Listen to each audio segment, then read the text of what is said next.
Good morning વિદ્યાર્થી મિત્રો. આજે આપણે ધોરણ 9ની અંદર ગણિતમાં ચેપ્ટર નંબર 10 વર્તુળ વિશે અભ્યાસ કરીશું. સૌપ્રથમ આપણે વર્તુળ વિશેનો ખ્યાલ મેળવીશું.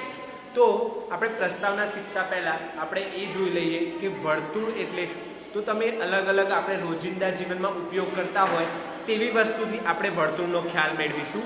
તો અહીં કેટલાક ઉદાહરણો મેં લખ્યા છે કે વાહનના પૈડા તો એ કેવા હોય છે? વર્તુળ આકારના હોય છે.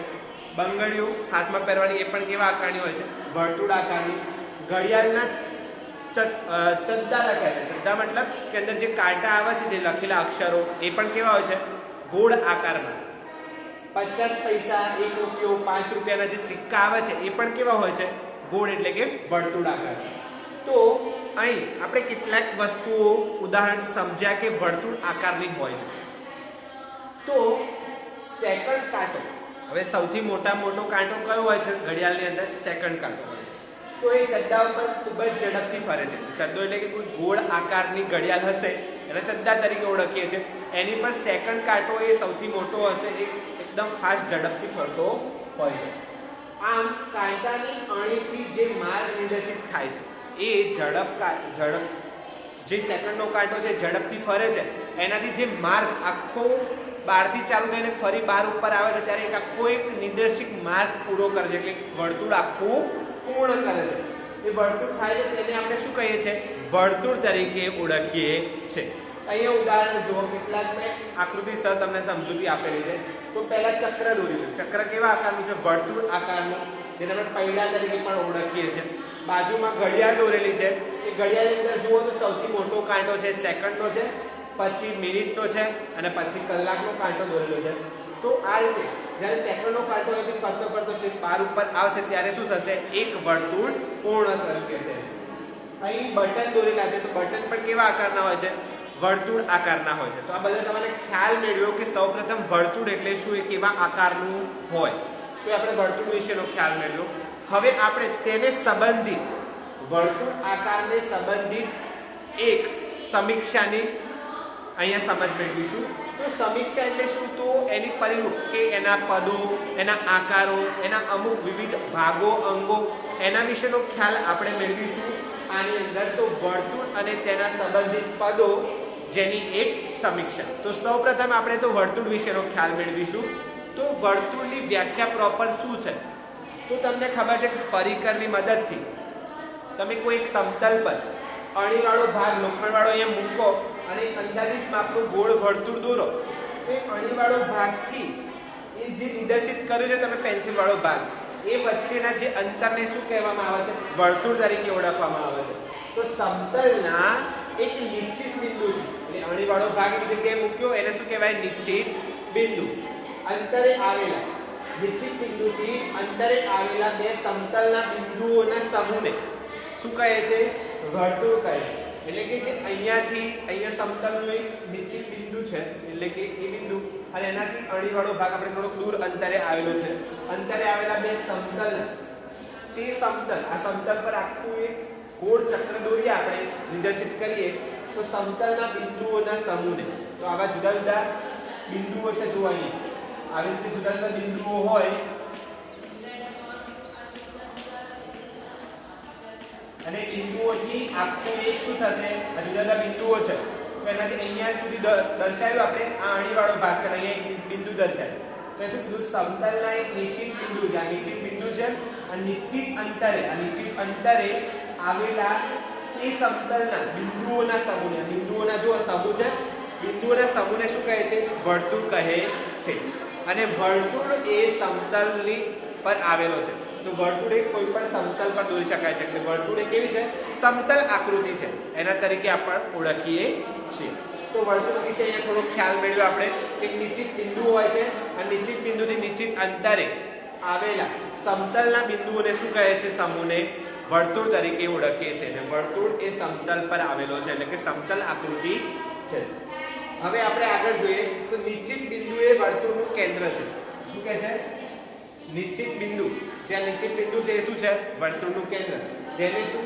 તો આકૃતિમાં O ને કેન્દ્ર કહે છે. તો આ આકૃતિની અંદર O ને શું કહેવામાં આવે છે? કેન્દ્ર. તો નિશ્ચિત બિંદુ એ વર્તુળનું શું કહેવામાં આવે છે? કેન્દ્ર. આને તમે શેના વડે ઓળખશો? કેન્દ્ર વડે. નિશ્ચિત અંતરે વસ્તુની ત્રિજ્યા છે. તો નિશ્ચિત અંતરે આટલાથી આટલા વચ્ચેનું જે અંતર આવેલું છે એ અંતરને શું કહેવામાં આવે છે? વર્તુળની ત્રિજ્યા કહેવામાં આવે છે. ઓપીની લંબાઈ વર્તુળની ત્રિજ્યા કહે છે. O થી P સુધીની લંબાઈ છે આટલાથી આટલા વચ્ચેના માપને શું કહેવામાં આવે છે? વર્તુળની ત્રિજ્યા કહે છે. તો આપણે વર્તુળની ત્રિજ્યા, કેન્દ્ર અને વર્તુળના વ્યાખ્યા વિશેનો ખ્યાલ મેળવ્યો. હવે જોઈએ ત્રિજ્યા. તો કેન્દ્ર અને વર્તુળના કોઈ પણ બિંદુને જોડતો રેખાખંડ. શું કહે છે? કેન્દ્ર અને વર્તુળના કોઈ પણ બિંદુને જોડતો રેખાખંડ, એટલે કે આ એક રેખાખંડ બન્યો, જોડતો રેખાખંડ, તે વર્તુળની ત્રિજ્યા કહે છે. તો કેન્દ્ર અને વર્તુળના કોઈ પણ બિંદુને જોડતો જે રેખાખંડ બન્યો એને આપણે શેના વડે ઓળખીએ છીએ? વર્તુળની ત્રિજ્યા કહે છે. આખા વર્તુળની શું કહેવાનું છે? ત્રિજ્યા. વર્તુળની અંદર અસંખ્ય ત્રિજ્યાઓ આવેલી હોય છે. હવે ત્રિજ્યાને તમે શેના વડે દર્શાવો છો? તો સ્મોલ r વડે દર્શાવવામાં આવે છે. અહીંયા આપણે વર્તુળની ત્રિજ્યા વિશેનો ખ્યાલ મેળવ્યો. હવે આગળ જોઈએ તો સમાન વર્તુળ અથવા તો એકરૂપ વર્તુળો વિશેનો ખ્યાલ મેળવ્યો. હવે સમાન વર્તુળ એટલે શું અને એકરૂપ? તો જો સમાન વર્તુળ હશે તો એને આપણે એકરૂપ વર્તુળ તરીકે પણ ઓળખીશું. તો જો એ બે વર્તુળો આપેલા છે, બંનેની અંદર જુઓ તો એનું કેન્દ્ર અને તેનાથી અંતર બંનેમાં કેવું છે? સરખું આપેલું હોય. આની ત્રિજ્યા આની ત્રિજ્યા બંનેની ત્રિજ્યા કેવી હોય? સરખી આપેલી હોય બંને વર્તુળ. તો બંને કેવા થશે? સમાન થશે અને એને આપણે એકરૂપ વર્તુળો પણ કહીશું. તો જો બે કે તેથી વધુ વર્તુળોની ત્રિજ્યા સમાન હોય તો તેવા વર્તુળોને આપણે કેવા કહીશું? સમાન વર્તુળો અથવા તો એકરૂપ વર્તુળ તરીકે ઓળખીશું. તો આ બે વર્તુળ છે એની જે ત્રિજ્યા છે એ કેવી હશે? સમાન હોય અથવા તો એક જેટલી જ હોય તો એને આપણે સમાન વર્તુળ તરીકે ઓળખીશું યા તો વર્તુળના એકરૂપ વર્તુળ તરીકે પણ ઓળખીશું. હવે આપણે જોઈએ જીવા. તો જીવા એટલે શું? તો વર્તુળના કોઈ પણ બે બિંદુઓને જોડતા રેખાખંડને શું કહે છે? તે વર્તુળની જીવા કહે છે. તો વર્તુળના કોઈ પણ બે બિંદુઓને, તો આ વર્તુળ છે એના એક બિંદુ અને બીજું બિંદુ જેને આપણે A અને B તરીકે નામ આપ્યા છે. તો વર્તુળના કોઈ પણ બે બિંદુઓને જોડતા રેખાખંડને તે વર્તુળની જીવા કહે છે. તો આ એ બિંદુઓને જોડતો આ રેખાખંડ બન્યો AB. તો AB રેખાખંડને વર્તુળની શું કહે છે? જીવા. તો જીવાઓ કેટલી આવેલી હોય છે વર્તુળની અંદર? અસંખ્ય. અને સૌથી મોટામાં મોટી જીવા કઈ છે? મોસ્ટ આઈએમપી ક્વેશ્ચન છે તમારા માટે આવેલો છે. તો સૌથી મોટામાં મોટી જીવા કોની હોય છે? તો જે વ્યાસ હોય એ સૌથી મોટામાં મોટી જીવા હશે. બધી જ જીવા એના માપ સરખા હોતા નથી. નીચેની જીવા હોય તો નાનું માપ હોય, જેમ જેમ ઉપર જશે એમ માપ કેવું થશે? મોટું થતું જશે. તો વર્તુળની અંદર દરેક જીવાના માપ સરખા હોતા નથી. એ પણ તમારે યાદ રાખવાનું છે. તો વર્તુળના કોઈ પણ બિંદુઓ, આ બે બિંદુઓ A અને B ને જોડતો રેખાખંડ એ વર્તુળની શું કહે છે? જીવા કહે છે. તો આને આપણે જીવા તરીકે ઓળખીશું. હવે જોઈએ વ્યાસ. તો મેં તમને કીધું કે તમને કે વર્તુળના કેન્દ્રમાંથી, વર્તુળના કેન્દ્રમાંથી પસાર થતી હોય, આ પસાર થાય છે રેખા, તો વર્તુળના કેન્દ્રમાંથી પસાર થતી જીવા એ વર્તુળનો વ્યાસ કહે છે. આ શું છે? AB લઈ લઈએ અહીંયા. તો AB જે આ જીવા હતી એ અહીંયા લખી દીધી. તો એ વર્તુળના કેન્દ્રમાંથી પસાર થાય છે. જ્યારે વર્તુળના કેન્દ્રમાંથી પસાર થતી હોય જીવા એ શું કહે છે? વર્તુળનો વ્યાસ કહે છે. તો તમને ખબર છે કે સૌથી મોટામાં મોટી જીવા એ કઈ હશે? વર્તુળનો વ્યાસ. તો વ્યાસ એ વર્તુળની સૌથી મોટી શું છે? જીવા છે. આ મોસ્ટ આઈએમપી ક્વેશ્ચન છે, એક માર્ક્સમાં પૂછાય એવો. તો વ્યાસ એ વર્તુળની સૌથી મોટી જીવા છે. એ વસ્તુ તમારે યાદ રાખવાનું છે કે અહીંયા આપણે આકૃતિમાં જોઈ શકીએ છીએ કે જે બિંદુના અંદરથી એક જીવા છે ને આપણે શું કહે છે? વર્તુળનો વ્યાસ કહે છે. વર્તુળના કેન્દ્રમાંથી પસાર થતી જીવાને, વર્તુળના કેન્દ્રમાંથી પસાર થતી જીવાને વર્તુળનો વ્યાસ કહે છે. વ્યાસ એ આ વ્યાસને D વડે દર્શાવવામાં આવે છે. વ્યાસ એ વર્તુળની સૌથી મોટી શું કહેવામાં આવે છે? જીવા કહેવામાં આવે છે. વ્યાસને D વડે દર્શાવવામાં આવે છે. વ્યાસ એ બે ત્રિજ્યાઓનો બને છે. તો એક ત્રિજ્યા R અને બીજી ત્રિજ્યા R. R વત્તા R કરે તો કેટલા થઈ જાય? 2R. તો વ્યાસ એ શું છે? બે ત્રિજ્યાઓનો બનેલો હોય છે. પરંતુ કોઈ પણ બે ત્રિજ્યાઓથી વ્યાસ બનતો નથી. આ બે ત્રિજ્યાઓથી ભેગો કરીને R એટલે કે વ્યાસ બનતો નથી. વ્યાસ એટલે કે 2 ગુણ્યા ત્રિજ્યા. તો વ્યાસ એ ત્રિજ્યા કરતા કેવો હોય છે? બમણો હોય છે. ક્વેશ્ચન પૂછાય કે વ્યાસ ત્રિજ્યા કરતા કેવો છે? તો બમણો હોય છે. તો d વ્યાસને d વડે દર્શાવીએ, 2 ના 2 અને ત્રિજ્યાને r વડે. તો સૂત્ર પૂછાય વ્યાસનું, તો d બરાબર 2r. હવે ત્રિજ્યાનું જોઈએ. તો જ્યારે પરીક્ષામાં ત્રિજ્યા શોધવાની કીધી હોય તો વ્યાસની કેવી હશે? અડધી હશે. તો વ્યાસ ભાગ્યા 2 એટલે કે d ભાગ્યા 2, r બરાબર d ભાગ્યા 2. r એટલે ત્રિજ્યા, d એટલે વ્યાસ. તો અહીંયા વ્યાસ હતો, 2 ને ભાગાકારમાં લઈ ગયા તો ત્રિજ્યાનું સૂત્ર બની ગયું અને વ્યાસનું. તો બંને સૂત્રો તમારે યાદ રાખવાના રહેશે. તો વ્યાસ એ કેવો હોય છે? ત્રિજ્યા કરતા બમણો હોય છે અને ત્રિજ્યા એ વ્યાસ કરતા કેવી હોય છે? અડધી હોય છે. એ વસ્તુ પણ અહીંયાથી આપણે શીખ્યા. હવે આપણે જોઈશું વર્તુળ વડે સમતલના વિભાજન. વર્તુળ વડે થતું સમતલનું વિભાજન વિશેનો ખ્યાલ મેળવીશું. તો અહીં એક સમતલ દોરેલું છે, આખું આ ચોરસ દોર્યું છે. શું છે? એક સમતલ છે. સમતલની અંદર એક વર્તુળ દોર્યું છે. તો એને આપણે વર્તુળ દીધું અને આ કેવો ભાગ કહેવાય? વર્તુળના અંદરનો ભાગ. અને આ શું કહેવાશે? વર્તુળનો બહારનો ભાગ. તો વર્તુળના અંદરનો ભાગ અને વર્તુળનો બહારનો ભાગ. અને આ જે આપણે દોર્યું છે એ શું કહેવામાં આવે છે? વર્તુળ.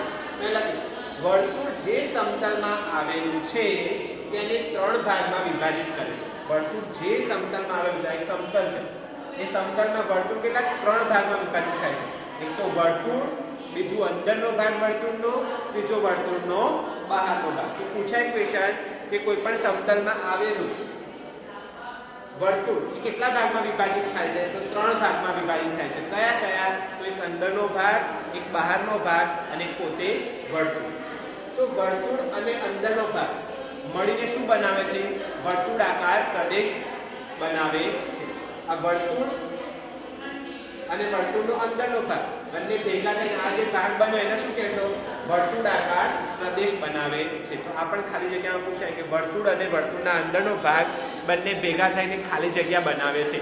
તો વર્તુળાકાર પ્રદેશનો એક ભાગ બનાવે છે. તો અહીં આપણે વર્તુળ વડે સમતલનું વિભાજન 3 પ્રકારમાં થાય છે એ શીખી ચૂક્યા.